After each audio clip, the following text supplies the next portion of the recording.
अस्सलामु अलैकुम वरहमतुल्लाहि वबरकातुहू। मोहतरम नाज़रीन, इस वक्त की बड़ी ख़बर आपसे शेयर करने जा रहे हैं। ख़बरों को फ़िरका वाराना रंग देने पर सुप्रीम कोर्ट बरहम। तबलीगी जमात के ख़िलाफ़ मीडिया में नफ़रत अंगेज़ ख़बरों पर अर्ज़ी समाअत के बाद मरकज़ी हुकूमत से इस्तिफ़सार। जी हाँ नाज़रीन, आपको बतला दें कि मरकज़ निज़ामुद्दीन और तबलीगी जमात पर गोदी मीडिया ने कोरोना फैलाने का इल्ज़ाम लगाया था।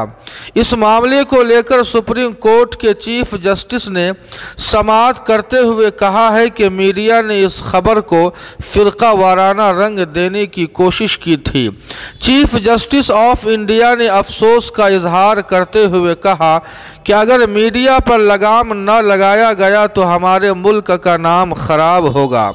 जी हाँ नाजरीन, आपको बतला दें कि तबलीगी जमात को कोरोना के साथ जोड़कर मुसलमानों को बदनाम किया गया था, मुसलमानों का बायकाट किया गया था।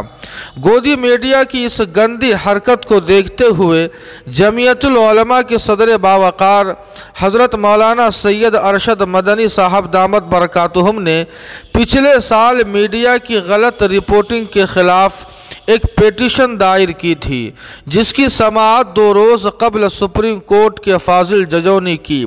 समाअत के दौरान सुप्रीम कोर्ट के चीफ जस्टिस ने मीडिया को फटकार लगाते हुए मुल्क का नाम खराब होने का खदशा जाहिर किया है।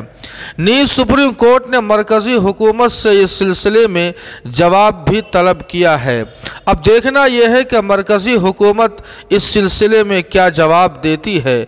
जी हाँ नाज़रीन, इस खबर के ताल्लुक़ से आपकी क्या राय है, कमेंट करके हमें ज़रूर बताएं। वीडियो को लाइक और शेयर कर दें और कासमी जी को सब्सक्राइब करना न भूलें। वस्सलामु अलैकुम।